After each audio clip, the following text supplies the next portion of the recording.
Welcome back, Pudding Boys audience. I'm Blore. I'm Naylor, and I have been for the whole episode that you're about to listen to. Yeah, we're recording this at the end. He just gave that away. But shh. He said tentatively. It's like you've just crept round the door and seen an audience in your game room. I just want to make sure that everyone's sat down. Everyone's got their popcorn. Are you comfortable? Everyone got their juice. Yeah, has everyone got... Have you got a squash? Has Thomas spat in it? You'll know, because there'll be blood and curds in there. It'll be thick. Do you know if you fill the sink in the bathroom and you then the toilet to wash your face and then you brush your teeth afterwards and you forget to drain it and so you spit into it and then you've got to put your hand through that. The foam. The foam. It looks like one of those rivers, you know, on like the environmental documentaries. Yeah. It's like, it looks like somebody's poured like a bucket of detergent into the river. There's like an albatross flapping around, can't take off. Because that's not funny. Because that's horrible. Yeah, I'm trying to paint the picture of a you're dystopian painting yourself future. as a billionaire because your sink can fit an albatross in it. But I was going to say, do they not sink ships or something? If it's Thomas's spitback, it looks like a Concerto advert. Where they've brushed their teeth and now they're hemorrhaging blood through their mouth. Don't ignore it. And there's just blood pouring down their chin. Yeah, there's a line between spitting a bit of blood and vomiting like tar, which of course you'll do if you don't brush your teeth. It looks like, what was that? Oh, what was that Peter Jackson film? Brain Dead. He's done loads. Oh, no. Famous. The ones before he got famous. All of the Rings, gore fests. Yeah. The horrific ones. I think it's Brain Dead, where there's just more blood than you've ever seen before in a film. Essentially, after you've brushed your teeth, it looks like that scene from RoboCop where they shoot a man to pieces. Do you brush your teeth with knives and razors? Well, how else am I going to scalp them? Wilkinson sword toothbrushes. Wilkinson sword. Pokemon. We went weird there. Pokemon Week. You got lost. Pokemon Week. Pokemon Week. Pokemon Week. Oh no! Wait. Why did I say Pokemon? It's Pokemon Day, isn't it? It was Pokemon Day. Year. Like another one. It's always fucking Pokemon year. But last week, on one of the days, it was Pokemon Day. I think it was last Sunday. Has it been a whole week since we found out? I think so. But I've not really done it. So the whole Pokemon Day Nintendo Direct being a little showcase that Nintendo puts out to show you upcoming games. This one was all about Pokemon. There was a bunch of stuff I don't care about. The League of Legends knockoff, Pokemon Unite, Pokemon Masters, Pokemon Cafe, a bunch of essentially mobile and freemium games, which I didn't care for. There was some supposedly quite interesting DLC for Arceus Legends. Not like a big thing, but there is a little bit of story to it, so it's worth playing. I've still not played that. I've been distracted by Game Pass. By the fact that you've had Game Pass. You're a Microsoft shill now. I didn't give in. I haven't given in. I'm I will. Still chipping away. Yeah. Yeah, but to be fair, you found some other fun, which we'll talk about in a minute. Yeah, but this is the reason why I don't think I've been as into Pokemon Week or Pokemon Day, because it's also been Lego Day. But just before we roll on, I'm calling it now. I'm going to go Pokemon Scarlet, because they, alongside all of the mobile game extras and costumes and whatever shit you can buy, they announced and revealed a bit of the next actual Gen 9? Gen 9. Gen 9. Because Hisui's not Gen 9, is it? No, it's sort of sure it's Gen 8, and Hisui's been quite roundly sort of said as a step to the side. Yeah. It's not part of the main line. Because of its proximity to Gen 9, would you put them on the end of Gen 8 or the start of Gen 9? Hisui feels like a completely new gen. If anything, and this is, it's my reticence with this one, it's going to feel like a bit of a hop back if they don't. Well, they've said it's open world. I think it's going to have a lot of Arceus about it. I hope so. But how are they going to... Because part of the reason why Arceus worked story-wise is because everyone was terrified of Pokemon because they kept shooting them. They kept attacking you when you went out to pick flowers. To be fair though, the Arceus mechanism feels a lot more like Pokemon should be. Like, you know, rather than running up and starting a fight with it. Ash just used to hook Pokeballs at people, didn't he? Yeah, but you know when something hops out, like in Arceus, you got like, you know, if a Chimps comes out of the grass, if a Paris comes out of the grass at you, he's going to bend you over and rub sand in it before he goes in. But most of them would hop away, and that always felt a bit more like the real. You've got Pokedex entries where it tells you this Pokemon is timid and avoids people. I'm just going to fucking dive bomb you and like go for the eyes when it sees you walking through this cave. I guess that's it. The Pokedex entries have always said like this is an aggressive Pokemon, and then it's just they're all fucking aggressive. They're all the same. In a normal mainline Pokemon game, they're all the same. They're just there. So I guess maybe if you put a little bit more effort into the behaviours. One thing I did notice in that trailer that they showed us, the graphics look a little bit better than Sword and Shield, but they look it's a little still bit more finished already. It still looks like popping as much. Yeah, but we know for a fact that Pokemon games rarely, if ever, get more visually impressive, no matter how long the development time is still away, because it's coming out this year. We had this with the 3DS ones, didn't we? Was it X and Y, the first ones that came out as proper first 3DS games? And we had the same with that when they said, okay, it's, you know. But I feel like Alola looked noticeably better than XY and Alpha Sapphire. Remember XY? Yeah, you were XY still quite squished and chibi, and then Alola, you had this full trainer. Yeah, XY didn't feel any different really. It's black and white. Yeah. Just a bit more 3D. It's interesting. Once again, Arceus was still a fantastic game without looking particularly good. It looks shit, but it's still a fun game. So I'm sure if they mix the Arceus with a bit of the original formula, you know, if I can still give them held items and his abilities, and it's also Arceus Legend, I will be stoked. Well, let's put it this way. I didn't go... As soon as Arceus came out, I didn't go back to Platinum and Diamond. No, Diamond and Pearl. Platinum's not been done. You know, there's still bits of Endgame that I could have done. Oh, I didn't do any Endgame in them. It to you for £25 to sit in the collection for all of eternity. Now, that's never coming out again. Yeah, that stays there now. So I think that's the marker, you know, if they bring out another, you know, Gen 4 5 kind of model, I'm going to pre-order it anyway because I'm a piece of shit. Yeah, that's what I might as well just do it now. If they're going to re-release Black and White. If they do Black and White, yeah, I'll buy both. Yeah, I want a Legends Black and White so bad. Oh, I would play through that twice. But they're so the reason why Pokemon Day, I mean, that it was only kind of a teaser trailer. I think more information might have come out about it. The starters look cool. Not really. I'm not bothered about the grass cat, but that's been, unfortunately for me, because I was grass starter. Yeah. All the way up to Gen 5. I always preferred grass. Wasn't it? Yeah. Gen 5, yeah. So I went... Oh, no, actually, I still went Snivy. You had Superior because yours was actually kind of a pain. Yeah, it was a good one. Before we started really getting into... Yeah. So I went Bulbasaur, Chikorita, Trico, even though in my heart I wanted to go Torchic, because I understand that Blaziken is cooler than Sceptile. In fact, Marshtomp?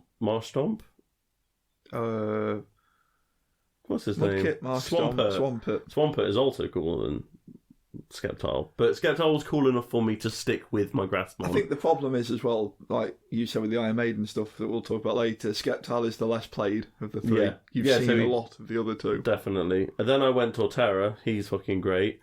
And then I went Snivy, but then after Snivy it was Chespin. Chespin, Litten and... Yeah. No, Delphox. Chespin, Delphox. And I actually went for... Greninja. I went for Greninja, obviously. He's just cooler. I think I went Chestnut, but I think that's because everyone was foaming about... Yeah, you wanted to be the I elite to cool be the edgy kid. one this time. So I now go back and I actually like Chestnut. I like his design, but I didn't at the time. All three. Delphox is a... I'm seeing too much stuff on the internet. Yeah. It suffers from Lucario syndrome. But after Chestnut, the Grassmon was... Who was it? Oh, what gen are we on? It was Alola, so it was the bird. It was the Decidueye. Yeah, I don't like it. Don't like Decidueye. And I really don't like... Edgy. Yeah. Yeah, it was the edgelord's dream. Yeah. And then Rillaboom. See, I think all of the current gen, I think all of Gen 8s are crap. I had a Rillaboom. I use a Rillaboom on I Sword had and a Shield. Grookey and then I left it in the I box. had loads of fun with him, but I really don't like Inteleon. Oh yeah, I don't like Inteleon. And actually, I'm not a big fan of it. Cinderace. I'd pick Cinderace over the 3, unless Rillaboom didn't have the drum kit. I don't like it. It's a bit of fun. It's not fun. I dislike it. We'll rank these after we do Numbers of the Beast. Yeah. But we got distracted from the Pokemon again. reveal. Yeah, we got fired up about something else at the start of March. We got the wait, hold on. Let me finish. We got the grass cat. Not that interested.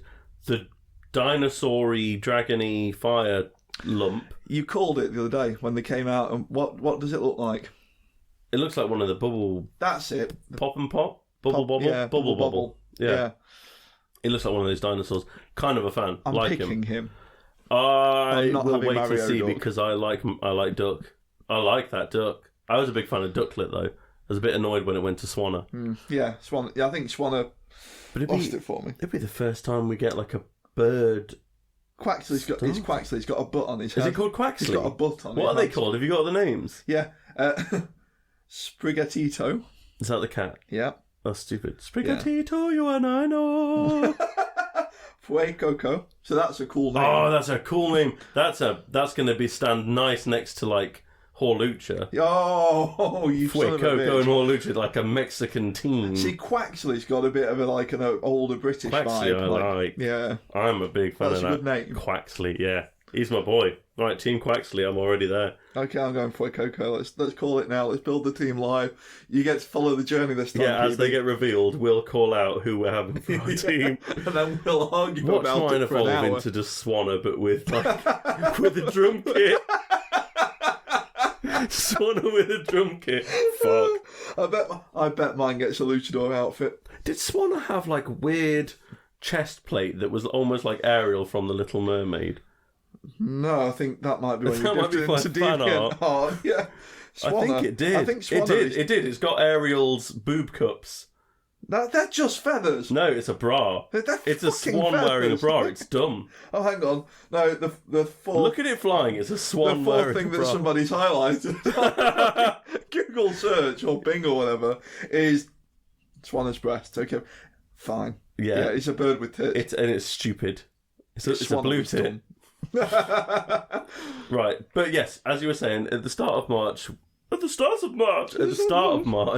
we got a little bit more excited about something other than Pokemon, which is it's the rapidly big Legos becoming. reveal. It was a big Lego week, but it was a especially big Lego week for us because it was the release of the 2022 Speed Champions. Which we pulled it apart the other day. We got into Champs because you got into Champs about the same time we started doing this. Yeah. You bought the Audi the week we did this. Yeah, because I'd gone to the Lego shop and I'd picked up the Mario question book. And I hadn't built Lego in ages, I just wanted to build that. And for some reason I picked up the Audi as well. And I also picked up the Lucky Cat for my wife to build. Just she can build this £10 set while I build this £20 car and this £150 Mario question block. Best value ever, by the way. Question block's still the best. It's a good set. It's a great set. But the new Speed Champions came out. And they timed it. Well, I thought they timed it really nicely because Lego do these little gift with purchase things as well. Oh, we were talking about it on the PB last week. Yeah. Speed Chimps. We did, yeah, Speed Chimps. We didn't say Speed Chimps, so there you go. I've said it now, so I can call this episode Speed Chimps. But now I want to do something with Quaxly and Fuecoco. Next week we'll bring them round. We'll just be 1 week behind ourselves. Yeah. As well as the Pulse. Oh, Speed Chimps would have been a way better episode title for last week. But I'm going to use it this week. Just use it. I'm going to use Speed Chimps. And put a chimp in a car or something. Check on Instagram, he'll tell you where later. Yeah. No, I thought I was being real clever. So they've got 7 new champs, cheeky champs, coming out. 2 packs, 3 singles. Yeah, all priced appropriately, with no markup. They're all $17.99. Cannot complain. Including the double packs. Each car is the same price, so well done, Lego. Yeah. That's why I fucking bought all of them. But I'll get onto the double packs in a second. Yeah, you do. I do have a problem with them. I would love to dig in, But I thought, okay, I'll order it from Lego's website. I had to time it because the gift with purchase came live 2 days after they came out. Which is annoying. Half of... Yeah, they know what they're doing, though. They wanted most people to go in and order it without the gift with purchase. Do you think Lego don't want you to have that set?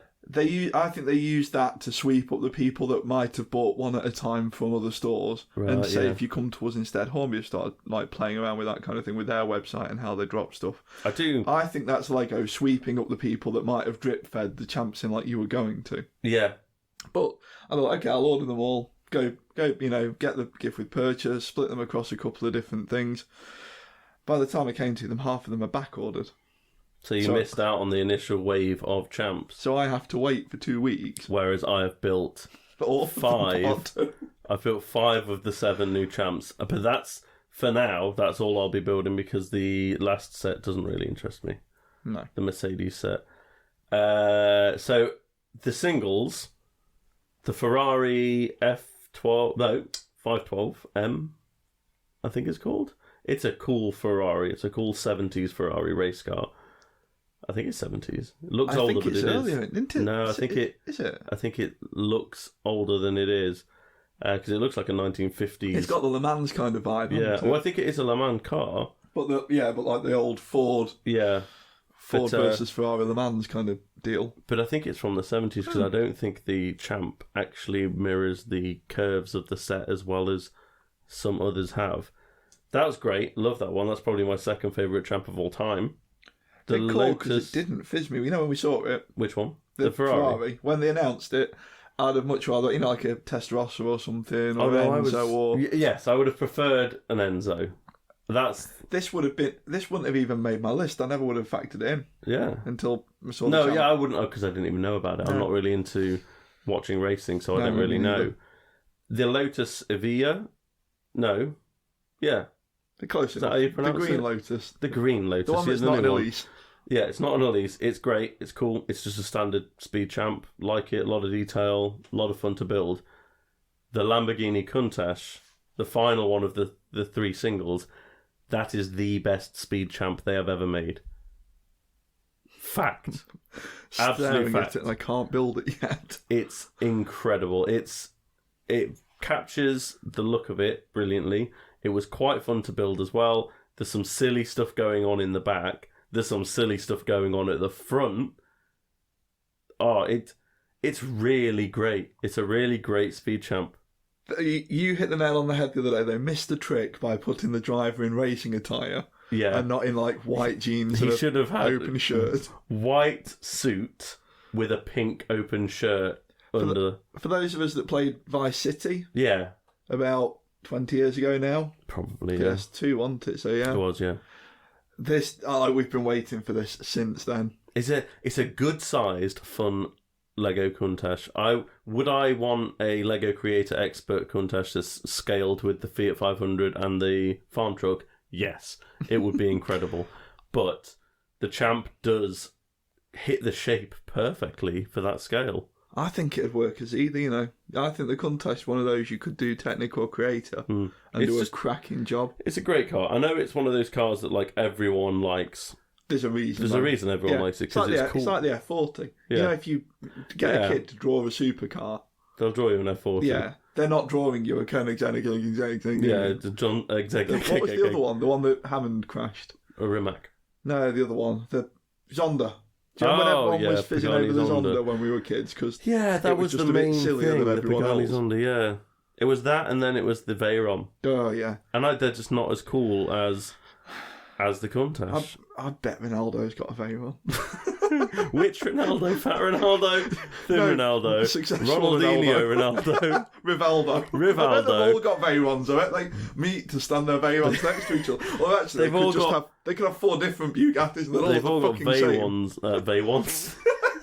They've all got Veyrons. What's that Dolce & Gabbana fucking print where it's all dark brown with like the DG logo? Back to each other, kind of. Yeah, they've got that. They've had the upholstery redone because they're footballers and they have no taste. Yeah, do you know what? Like, I'm kind of glad that the Chiron's retiring. Let's get a big... the new... Wait, hold on. We've only gone through the 3 No, I was going to say. Oh, yeah. Yeah. So we've gone through the 3 single champs for 2022. And then there's the twin packs. Now, the twin packs, the Merc one, I can't see what actual cars they are. While we're talking about the twin packs, let's just address the fact that the last couple of twin packs, there have been some weird flexes in there. From the twin packs? Yeah. Like, there's a couple of really fairly logical twin packs. The Lamborghinis were nice but too expensive. The Lamborghinis were fine. Yeah, I got mine cheap on eBay. I got an Amazon deal. I wouldn't have bought them in RRP. How much were they? £55. Holy crap! Hang on, I'm going to drag it up while you're. Well, I paid musing. 50 for them, the Jags, and the Tributo. Yeah, I bought them, because Amazon every now and then think, shit, nobody's buying this. I've just dragging the Lego website. Let's just address the fact, because the ones that you're going to talk about are £35 for and I think I really. That's why I'm in. All right, so. The Dodgers. Yeah. Right, the Dodgers, bearing in mind that the Challenger superb. I don't have the Dodgers because of what you're about to say. The Challenger is superb. It's a very, very good model. I will be keeping that out. The Dragster is a weird fit. I enjoyed building it. It was a lot more fun. I had to eat crow because I thought it was going to be just shit. But it's not staying out. When I run out of champ room on the countach, that's going back in the box first. It's long and weird. £55 on the Lego website for the Dodgers. No. Not worth that. No, so Lambos are 55. The Lambos they're gone now. They were 55. They're not worth that at all, even though the Urus and the Huracan, was it? They're both cool. They weren't that good. They're not £55. The Chevrolets, £35. Yeah, well, they were banging. Well, I prefer the race car to the Stingray. I don't think they actually captured the Stingray as well as they could. They half-assed the Stingray. Yeah, it's a bit square. Yeah. The C8 but for 35, they're so much better than the others. Well, they're always off. I think I got them off Amazon or eBay for like 25 quid. Yeah, because you sent me a link and I got them for about 20 quid as well. The Fords, this is the one that really steams me because this is such an awkward middle ground. Every other one, so the double packs, the ones that were 50, we didn't pay 55 for. No. Either Amazon offers or didn't you get eBay offers. Dodge as a present, someone bought them for you. And it was Dad, so he knows what he's looking for on eBay. He taught me. So not paying RRP. The Fords, because they're Lego exclusive, you can only get them from Lego. They're £44. That makes each car £22.50. That is just slightly too much, even if they're two good cars. Yeah, but they're not two good cars. One of them. One's a great car and one's a Bronco. Yeah, the GT is 2/3 to 3/4 of that set. Yeah, but that makes it £30 to £35 for a speed champ, and that's big far money. Too much. Yeah, that's getting to use Technic money. So yes, you are right. The new twin packs, before we go into them, you've got to keep that in mind. But the Merc looks like it's got a great standard speed champ. I can't see what car it is. It's some kind of AMG. Is it the AMG 1 that they call it? Yeah. And then you were saying though, weren't you? Lego are very good at compact super / hypercar, and that looks like it fits the bill nicely. So the Aston one, the Formula E car, is that what it is? It's an F1, isn't it? This F1W. Oh, F1W12E. Oh, it's an F1 car. I don't follow Formula E or Formula One. So. No, I don't. No, cool, look, it's an F1 W12E Performance. Okay, so yeah, it's an F1 car. It's probably as much fun as the Jag one they did, and that was a good build. It's not staying out if you run out of room. Yeah, it'll go. Yeah. It's one of those things where clearly the AMG Project One is the one that you're going for. Now the Aston Martins, which is the other twin pack, which is an Aston Martin Valkyrie and an Aston Martin Vantage, you think when you look at the box, you think, oh, this one has two actual speed champs, because there's always a really cool speed champ and then a piece of shit that comes with it. Yeah. Do you know what? Every twin pack is like that. Even the apart from the Lambos, but the Urus is the piece of shit. Yeah, even and though the Chevrolet like should have been that, but they half-assed the Stingray. Yes. But then you build it, and the Valkyrie is shit. It's not a good speed champ. I think it's the same problem. They do one of them really well and have to bundle it with something.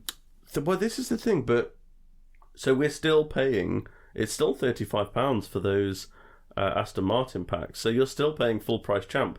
But if you put either of the Astons against any of the singles, no way. The three singles, the Lotus, the Ferrari and the Countach are so much better than either of the Astons. It's kind of annoying because the singles are always better, I think. Yeah, we had the F8, even the Elva. Aldi, the Elva. The Elva was better than it should have been. Yeah. That had no right to be as much fun. Yeah, just the wrong colour scheme. The Nismo, the Super. That was a good single. gen. Yeah, Super's great. The Koenigsegg, until I've not done the new gen as we've discussed. Yeah. But the Koenigsegg, up until that point, I think I was gonna pump for best champ to build. Yeah. That was a superb build. In fact, I think I texted you about a third of the way through, didn't I? Said you're going to get to step whatever, and you're just going to have a little grin it's to like the yourself. Swedish flag in it, yeah. That you build, but yeah, it's very cool.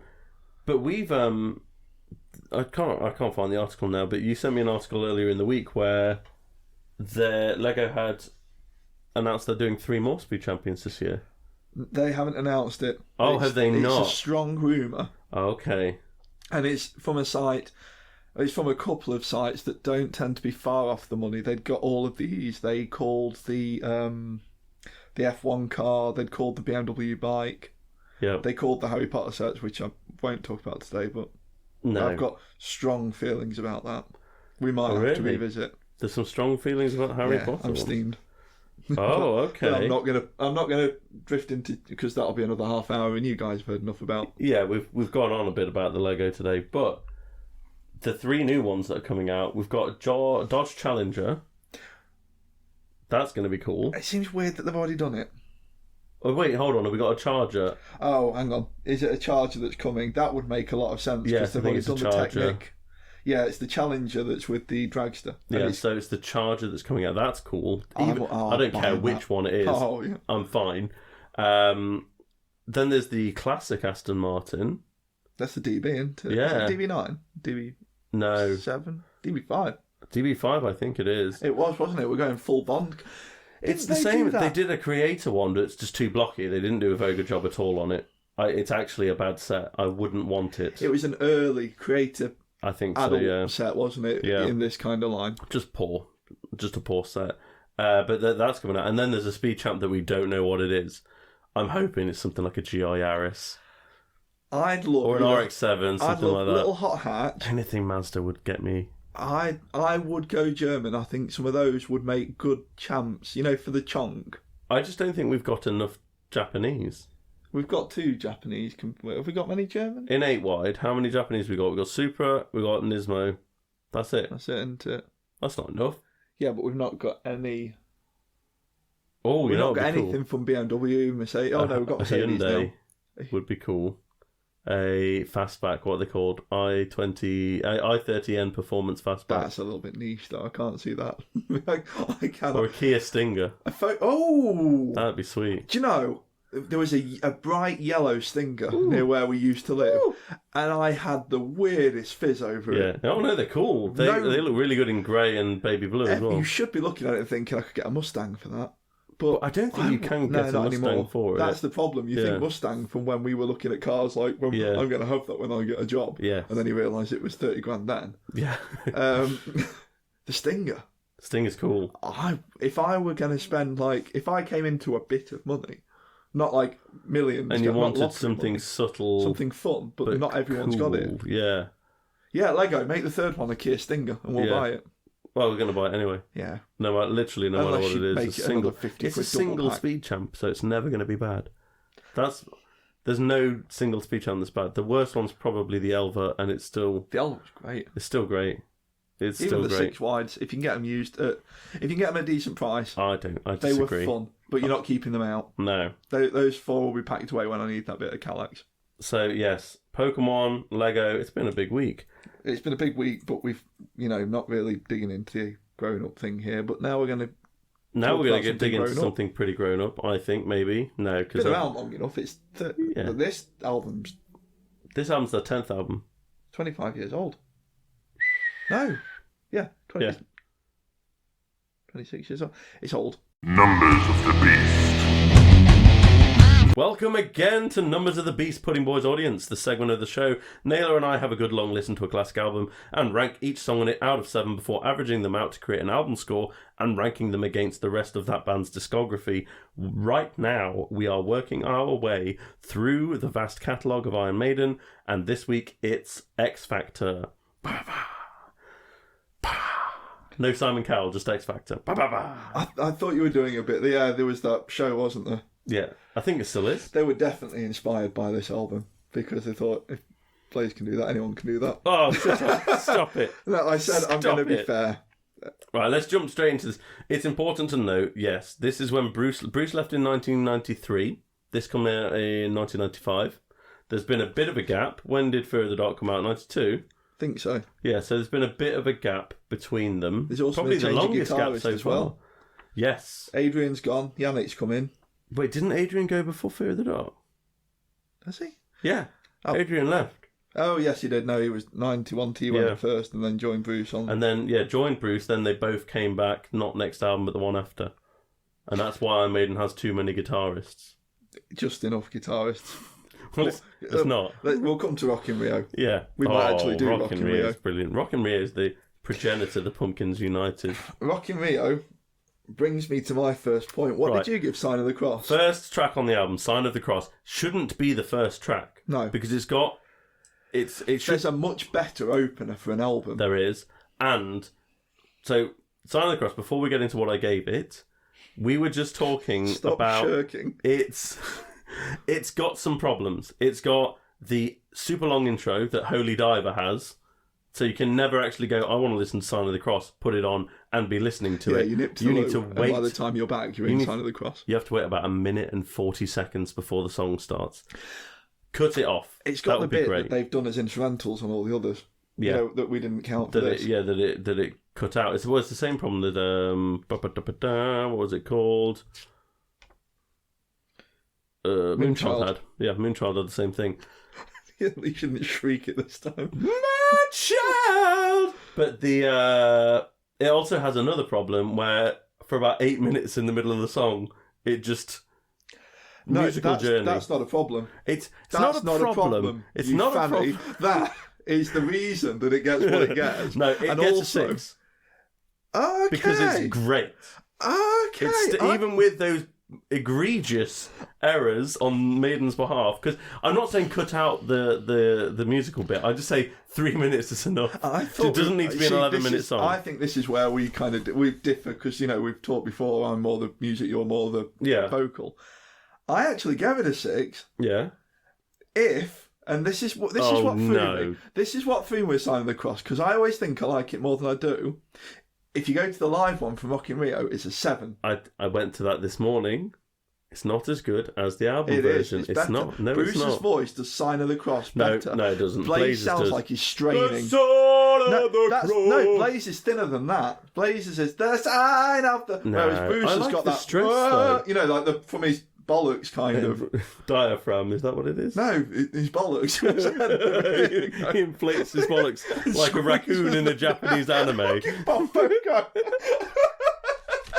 But I honestly believe Blaze is better at Sign of the Cross. Disagree. Yeah, well you can. And I've seen. So what have you given it? What's the album? The album version. This one is a 6. Yeah, I actually. So you still think it's great? It's as a song. It's fantastic. It's a banger. And I just wish you didn't have to caveat it with. Also, I'm 12, so Bruce is better. Do you know what, though? I'm going to make the point now, because I said I would be fair to Blaze. Yeah. Paul Di'Anno. He's not bad at all. He's lucky that we heard him first. So everything that you've heard Paul Di'Anno do, if you were there at the time, which we weren't, we were still, in nutsacks. Paul Di'Anno came first, so he didn't have to be as good as Bruce, if we're going down he didn't have to live up to that. And he also didn't have to be as good as, 20 years now of Iron Maiden, nearly. So... it's as if you're taking it on its own as a song in their catalogue, it's a 6. I do prefer Bruce for this one, but I think, as you were saying last week, by this point you're kind of conditioned that when it's Iron Maiden, to hear Bruce, it's Bruce. Yeah. And this, I always think of Sign of the Cross almost a bit of a compact Ancient Mariner, with the musical journey in the middle. Yeah, it's a great track. It's a great track. Lord of the Flies. I give it a 5. Oh wow! With the caveat that if it's the Bruce version from Death on the Road, it's a 6. I gave it a really 3. like it. I actually gave it a 3 only because I really like it, but there is too much literal storytelling in the lyrics. It's just the book, isn't it? It's like, imagine instead of saying like something in a poetic manner, you say, I walked down the stairs, I put my left foot in front of my right foot, and then I put my right foot in front of my... That's a big problem with this album. There's too much literal... It's the lack of Bruce, I think. Yeah, I think Bruce...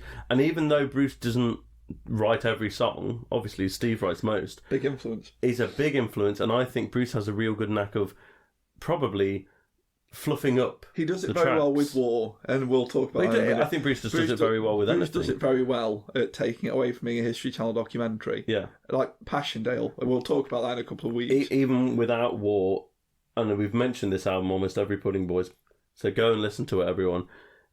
Accident at Birth by Bruce Dickinson has some of the most well-written and poetic use of the English language in heavy metal.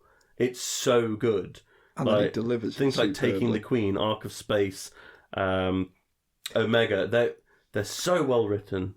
I think I kind of get your point as well, because Bruce's vocal suits the lyrics. Yeah, it is big and it's warm and it's all encompassing. Blaze is a bit rawer and a bit more. Yeah, it's almost going a bit more back to the Diano kind of punky feel. Well, this album has a little bit of punkiness, but it's also got quite a lot of Saxoniness in there to me. I would go probably a bit less Saxon, a bit more kind of their stablemates. Almost, actually, going back to the kind of Angel Witchy kind of... maybe. The last but big just without show. the speed, I think, of Angel Witch. Yeah, it's less flashy. It's a bit more their kind of... So I gave it a 3. It is a good song. And remember, 3 is still pretty good. 3, we're talking To Tame a Land and stuff like that. It's only really 2 where things get I give it, bad. But I listened to the Death on the Road version of this. Yeah. When I'm listening to Iron Maiden, that's a 6 for me. Yeah, that's good. Man on the Edge. It's a banging 7. I'm so close to giving it a 7. I gave it a 6. It's so good. And it's really good with Blaze. Yeah, it's... Have you seen the film Falling Down? Yeah. Yeah. It's a great film. It's a great song. It's great. Do you know what? I should have given it a 7 now. I actually feel a little bit bad about that. It fits on the album Best of the Beast, which is Yeah. the first Iron Maiden best of that I came to. There were others, probably before the live albums. And it was on there, and it didn't feel out. Even back then, when I was kind of feeling it out, you knew it was a different singer. This should have been the first song on the album. This should have been the first song, and I bet they opened some of the tours with it. I guarantee it. Yeah, I guarantee they did. It's great. There's not much to say about it other than it's just a really well-written song. Yeah, I do feel bad for not giving it a 7. I'm not going to change it now because I gave it a 6 after listening to it about 4 or 5 times. So that's clearly what I believe it is. Fortunes of War. 2. I gave it a 3. It got away with a 2. It was nearly a 1. Yeah, it got away. I put 2 and I scribbled it out because it's that literal writing style. The lyrics aren't very good, but the actual song's fine. Then there's some good moments coming to it. after something, and it's similar kind of thing. Coming after something like Afraid to Shoot Strangers as well. Yeah, you're getting into the same kind of realms, but that was so. And again, I think Fortune's War is something that Blaze doesn't do well. It needs that more ponderous, bluesy kind of. Look for the Truth. 2. I give that 4. I really like it. I was desperate for it to finish. Really? Oh no, I thought it was. I think it's very interesting. I thought that. I know I only gave it a 4, but I thought that highlights what if they took their time and thought about every track that they wrote, what could have been from the Blaze era. I think it's a really good illustration as well. Again, us being lyrically, Look for the Truth was quite clever. Yeah. Musically, it was boring as hell. See, I probably wasn't really paying attention. Sign of the Cross. Yeah.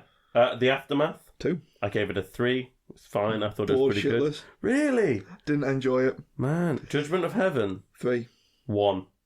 I hovered between 3 and 1, and I softened, but I think it's because I just caught it this morning in the right mood. Maybe. I obviously I texted you this morning. I was finalising my numbers this morning. I just really dislike it. I don't think it's not as much of a 1. Like the Assassin is close to 0. It's at the top end of 1. West Side Story. Yeah, it's not that bad, but it is bad. I thought it was that again. I think it was more fun musically. Probably.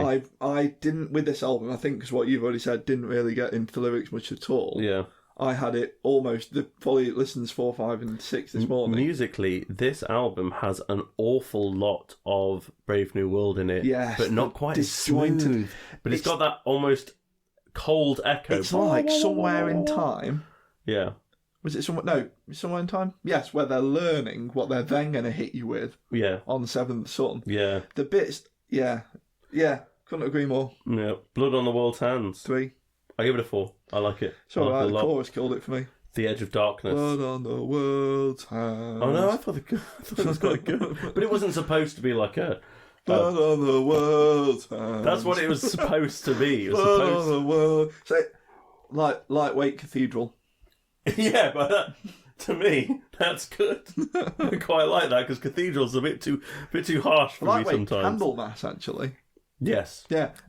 Messiah. That's very funny that you just said that, because when you said lightweight cathedral, I was actually thinking about Candlemas. I was thinking the cathedral when he gets all like... No, I was literally thinking, you are bewitched, which is clearly Candlemas. No. Where were we? Edge of Darkness. 5. Hey, it's a great track. Pow, pow, pow. I took it down 1 this morning. I'd listen to that all the time. It was more fun. I gave it I've hovered between 3 and 4. It's never a 5. It was never as good as Lord of the Flies for me. Oh, no, I think that Edge of Darkness, if you're sitting down to listen to... You're not going to put it on in the background. You're going to sit down and listen to it. It's Apocalypse Now as well. Yeah, but it wasn't done very well. Yes, it was. You're a dick. 2 a.m. It was a 3. It jumped up from a 2 this morning. Yeah, it's a close one. It's a real... 3. It gets okay in the middle. It gets kind of fun. Yes, it does. But the start is so fucking bad. And it doesn't do the... Again, I'll go back to Afraid to Shoot Strangers. It's not slow ponderous. It's, I sat down at the end of the work and finished my tea and had the sun open and I watched some telly. It could be higher. It could be higher than Mars a 3. bars and chocolate. It's like... Yeah, and cried while watching Netflix. when the screen went black, I saw my face covered in crumbs.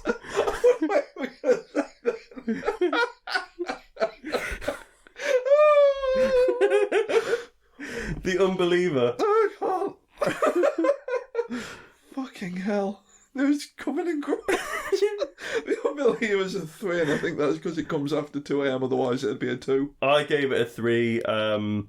It's boring. Yeah, do you know what? It's not boring. It's just not great. It's the song you put on after you wipe the crumbs from out your chops. I couldn't stop thinking about The Unbeliever by Ed Guy, which is a fucking great track. Don't use this against. No. Totally. So that's the thing. It's once again, this is within Iron Maiden's own wheelhouse. What was your total then? Total was 39. Mine was 41. We're not far away. Do you know what? Mine was 41 if I took the Bruce versions. I actually marked it with those because those 2 songs are 2 of my favourites that he does. And we're going to get that next week as well, but we'll discuss that next week. Next week's going to be... I have a feeling it's going to go down. There's one that we really need to talk about next week. But we'll do it next week. Average score? 3.54. Mine was 3.72. So that gives us a Pudding Boys score of 7.26 out of 14. And that places it... Let me hold on, because I've not got it open. That places it at 7. It's at the 7th spot, and it moves Killers down to 8. Tops Killers? Tops Killers. Okay. Oh, wait, no, it doesn't. Sorry. No, it doesn't. It does on my list. So for me, it tops Killers. So that does not fall where I wanted it to. I wanted that. I felt... The Pudding Boys are starting to see some of the mechanisms at work. It doesn't on my list, so that's the one we're taking. So it's wrong. No, so it's 8th. And that moves somewhere in time down to 9, and No Prayer for the Dying. I mean, No Prayer for the Dying is bad. There's no way around it. It's a bad album. No Prayer for the Dying felt like they were all bored. No Prayer for the Dying is so low that I can't imagine Virtual 11 is even going to get that low. It's going to have to have a real stinker. I think The Assassin is still the only one. That's honest. I gave Judgment of Heaven a 1. Yeah. But it's nowhere near as bad as The Assassin. So I'm not mad about it being at 8. I had it on my personal list at 7. So it's not a million miles away. I'm all right with that. Yeah. I thought you were going to be much more of a penis about this album. No, The problem is I don't listen to, and that's because the two of the three songs that I would class as big bangers on here, Yeah. I think personally You listen to the with Bruce versions. and I prefer the live as well. Interestingly, 7 Killers is 7.33, 8 X Factor is 7.26, and 9 Somewhere in Time is 7.12. So the 3 albums are really close, and I would say yes, they are. Yeah. You're probably not putting any of them on if you only got an hour to listen to Maiden. But you're going to put Brave New World on. Twice if you can. or Seventh Son or Power Slave. Obviously, that's what you're going to do with your time. You're going to put Rock in Rio on, let's be honest, 'cause it's got the best of all. Rock in Rio is brilliant. We probably do need to put that one in as an actual... We should talk about that at the end, because it is so good. What I'd like to talk about at the end of the whole thing is I want us to make our own best of Iron Maiden albums. That'd be good. Like, it's just something I want to do. 15 songs. Yeah, they have to be from 5 or up. Yeah. If you gave it a 4 and then you put it on the best of, you're a penis. Yeah, then you just make yourself. But like sometimes you need to put a 6 on, because I'm not going to put one together without Sign of the Cross on. And I said I was a bit of a knob early on. I was very generous with Iron Maiden. Yeah. Because Charlotte the Harlot's a 2. But I didn't give it a 2. Maybe. Yeah, I gave it a 3. Yeah, I'm alright with that. That'll make a nice little break before we do the next band. If you fancy listening along at home and making your own uninformed judgments, next week's numbers of the Beast will be Virtual 11, or if you are me, from the ages, 14 to 25, Virtual XI. Oh God, you were one of them. I don't know why though, because I knew Roman numerals. I played Final Fantasy. This is why you're so bad at ranking albums, because you don't understand numbers. Fuck you.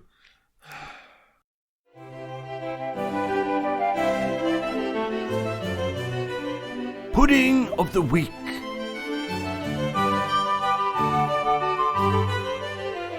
Welcome back, fellows! It is I, Thomas Lethbridge, and I am once again here to bring you Pudding of the Week, the segment of the show where we learn a little about a delicious dessert from around the globe, and Naylor ranks it on a scale of his choosing. This week's Pudding of the Week is not typically a pudding. It's not entirely a after-dinner dessert, but we have spoken about sweet snacks in the past. This week's Pudding of the Week is fudge. And fudge is a type of sugar candy that is made by mixing sugar, butter, and milk, heating it to a soft ball stage at 240 Fahrenheit. For fudge is American in its origins. I thought that was an interesting fact. Took the wind out of my sails. Yeah, then beating the mixture until it cools, so that it acquires a smooth, creamy consistency, and it falls somewhere between fondant icing and hard caramel. I'm going to have a long, slow sip of Blaw's squash. Let me just rinse my mouth out. It's going to go back through you and into the glass.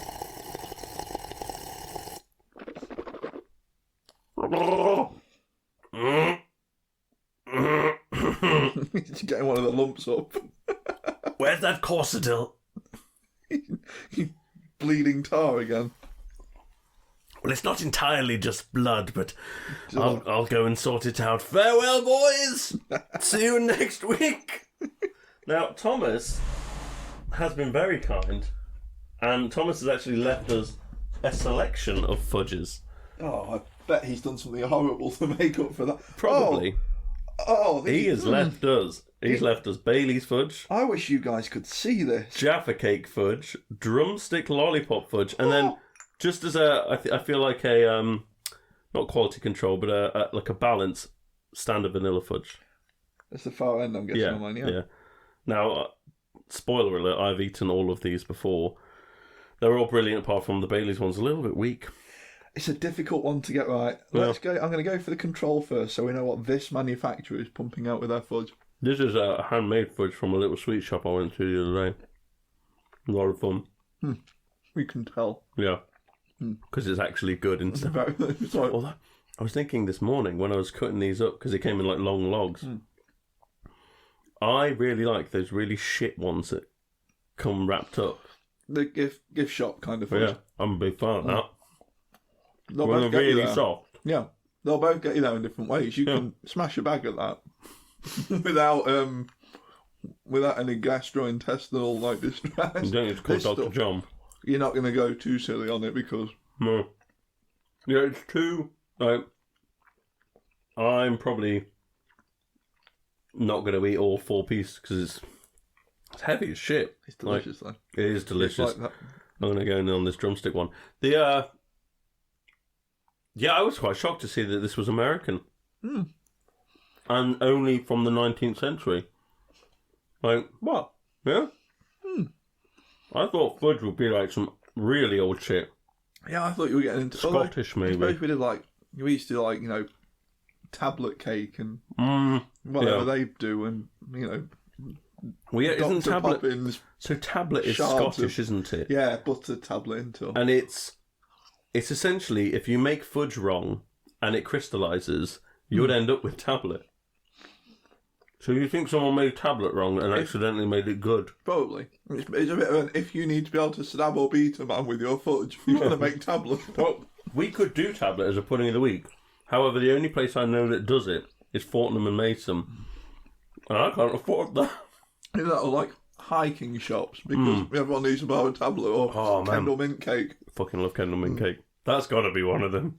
That's going to be a big We one. need to go do a live PB on a mountain top with Kendall mint On a cake. mountain top, we need to stagger halfway up a mountain and then sit down and have a picnic and, get rescued. Have a wee in a bush and then wait to get rescued. Get someone with like a 4x4 or some kind of apparatus to come and get us. Yeah. Roo, can you come and get us? Where are you? Do you want the map coordinates or do you want the altitude? Somewhere on Snowdon. I think they've got a little railway on Snowdon. Okay, so we're going to Snowdon. I do know why I said I wasn't going to eat all 4 pieces. That was a shit-faced lie. Yeah, the drumstick one's great. It fixes the biggest problem with drumstick, which is that it beats the living shit out the inside of your mouth. Yeah, I just wish there was more drumstick flavour. I like drumstick flavour. I would, have a main meal of that. Bailey's one's just not delivering for me. I think Bailey's a really difficult fudge to do. Yeah. Because you either go overpowering and it tastes like Tennant Super, Yeah. or you go underpowered and it just tastes like... It just kind of tastes like coconut, but but weirdly I really like coconut. We've done coconut before. It's one of my favourite fruit nuts things. But Favourite drink, apparently. I had coconut water Thursday and Friday of last week, and let me tell you, I did not have any problems going to the bathroom. It will clear you out. You get the nice little Starbucks cans for in those meal deals. You don't have to have coconut just to prove that you can. It's really good and it's really expensive, so I have to have it when it's in the meal deal. It's at the point now where a coconut water costs more on its own than in a meal deal. It doesn't. But it costs about like 20p less than the whole meal deal. Meal deal. What's the scale for this week? I feel there's not a huge amount to say about fudge, but it is fun. It's a lot of fun. You're never having a bad time with fudge. No. I'm going for the rarity index for the Pokemon trading card game. Oh, nice. Alright, so hold on. Let me see if I can... Common, which is a circle. Uncommon, diamond. Rare is a star. Then there's rare holo, which is just the same as rare, but with a holographic background. Then there is secret rare, which is same as rare, but then the number is after the set number. And that's all that they could get in Wizards of the Coast. But in recent years, I feel like there's also like gold rares. There were some weird ones I stuck with the Wizards of the Coast. Yeah, and then there's like ones that literally say secret rare on them now, and then secret rare on them in gold it's gone lettering. Completely off a cliff. It's gone a bit crazy, yeah. But the Wizards of the Coast ones ended with secret rare. Now, fudge is a banger. Yeah. It's never going to let you down. Fudge is not a secret. It's not a dark Raichu. No. You don't need the internet. It's not to Shining know that Gyarados. fudge exists. No. Like when we were kids, let's put this perfectly clearly. You weren't going to get a dark Raichu unless you went hunting for one and you'd heard about it from an underground community. Yeah. You couldn't Google it. Yeah. You didn't pull it out of a computer at that point. It wasn't connected to the internet. I'm not going to give it a hollow. I was just about to... I thought you were. And I was going to say, although I don't get to rank the pudding of the week, that's your thing, I would have disagreed with you if you'd given it a hollow, because fudge is good, but so is a nice rare Snorlax from Jungle. Yeah. You know? It's a bit too accessible. Mm-hmm. It's really sickly. You're not going to go out for a nice meal and have 2 courses and some fudge for dinner. No. You're going to have, you can have some railway cake, some spotted dog, that's been handmade by. That was incredible. That was great fudge. That's as good as fudge is ever going to be. Yeah, that's a pretty fair assessment. And like you said, I mean, you're a kid or a 30-odd-year-old man. You pop open a pack of cards. Uncommons are really sticky ground, because if you pull a defender or a full heal from base set, I'm doing base set. I can't be arsed with all of it. Sure. Or a Kakuna, you're not going to be mega fizzed about that. But if you get something like a Magmar, that's a nice spicy Dugong, even like an Arcanine Charmeleon. Yeah. Yeah, Arcanine was a good uncommon. Are you going uncommon? No, I'm a fucking idiot. What? I said rare, and I then looked at the uncommon list. Yeah. I'm a dick. I think it's a rare. It's an Electabuzz, or it's a Clefairy doll. Yeah, do you know what? That was quite a cool card for a trainer. Yeah. Too many trainers in base set, though. Yeah. Too many rare trainers. But going back to, when we did the Rocket ones, some of the rares... Some of the rare trainer artwork is cool. It really, nicely. I feel like the artwork for trainers gets really good around Johto. Was that Fossil? No, that's Neo. Neo, that's it. Let's just pull that up, see what we get on Neo. This could be a hollow. Neo, go on. Destiny, Discovery, Genesis, or Revelation, pick a set. Oh, Discovery. Let's just see what we get in the rares in there. Because it's got that Chichen Itza symbol, I think. That's the one. I like the Neo stuff, it's really cool. I don't like Wobbuffet, but some people do. You get an Umbreon as a rare. Yeah. Tyranitar. But so it's interesting, the Neo Genesis stuff. All rares come in hollow and non-hollow. Oh, it's like... So to me, fudge feels like it could be a rare, like Tyranitar, but it's never going to be the hollow Tyranitar. Or an amazing fudge would be a low-tier hollow. It would be the kind of hollow that you get free with a... The trainer boxes. With your theme deck. The ones that you could guarantee having. It's Mewtwo or... Who was the other one in the original theme deck? Was it Zapdos? Zapdos in that... It was the big start to play set, wasn't it? Was Zapdos free with that? I know Mewtwo was one of the free ones. I'm sure there was another one. And there's another... theme deck that came with a... I know, but I think Vaporeon was... They did all the gym Jungle. leaders. So you had, I think, Starmie was one, wasn't it, for Misty? Let's have a look at the theme decks. I didn't know much about Gym Challenge. Do you know what? No, hang on. I'm talking Gym Challenge. They were the ones I got really fizzed on recently. They are cool. No, the original I theme like decks them now because I didn't have many of them as a kid. No, I think for some weird reason, and probably my least favourite gym leader, I had Erica. I like Erica. I was always about Sabrina. Yeah. They never had, nowhere had it. Nah. I wanted Sabrina's Alakazam, but that wasn't in the theme deck. You got Gengar because you didn't want her Gengar, you wanted the Alakazam. You did. I got Gen 1, 2-player starter set. There was a Zap set, Overgrowth, Bushfire, and Blackout. I think Zap or the 2-player starter might have been. So what did Bushfire come with? Zap had Mewtwo. And that was Psychic and Electric. Bushfire was grass and water.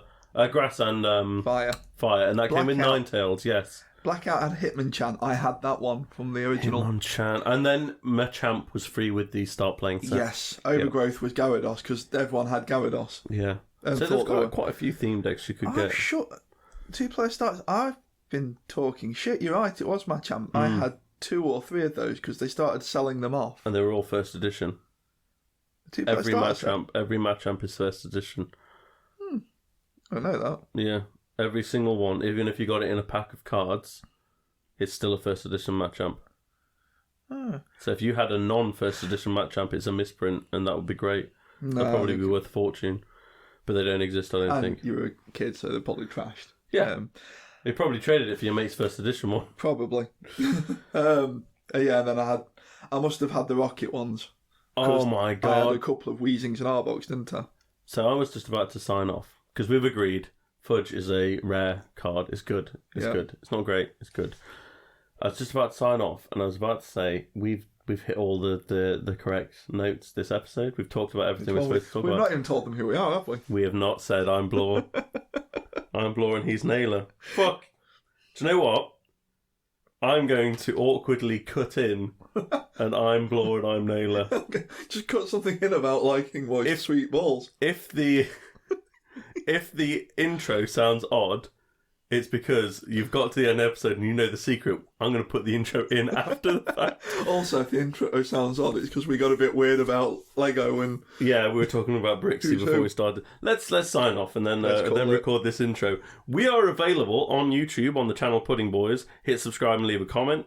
We can also be found on Apple Podcasts, Spotify, Audible, Amazon Music, Google Podcasts, anywhere where podcasts are available. Remember to subscribe or follow or auto-download or whatever you do so you don't miss an episode. We are also on Instagram and Facebook, which is a fun place to check out the strange piece of artwork I create for every episode. And probably a few pictures of Chimps for a couple of weeks. We post some shit when we get bored. Farewell. Goodbye. Adieu. Adios. Yeah.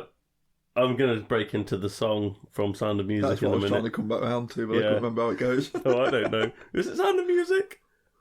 Who cares? Bye!